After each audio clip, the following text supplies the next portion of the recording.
Қос жүрек бірге соғып тыныстады. Баршаға бақыт әнін жар етеміз.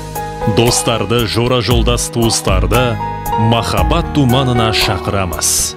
Құрметті тойшыл қауым, сіздерді ұлымыз Бағашар мен келініміз Ақеркенің отау құрған тойының қадірлі қонағы болуға шақырамыз.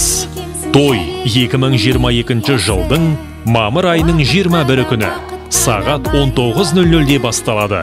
Мекен жайымыз Атырау қаласы, Сұлтан Бейбарыс көшесі 52, Радем рестораны. Той иелері Нұрман, Гүлзия. Ұлы тойдың келтіргендей орайын, қуанышқа толып жатыр маңайын. Бір баламыз екеу болды мінекей, тойға келіп батаңды бер ағайын. Жүрегімнің иесі, айтпасаң да сөзіңе,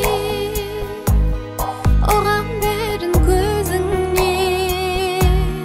Жүрегімнің иесі, жүрегімнің иесі. Бізге берген бұл өмірдің сый осы, бұл күнімді айтып өтем ән қылып. Жанымда бұл жүрегімнің иесі, бақытты бол.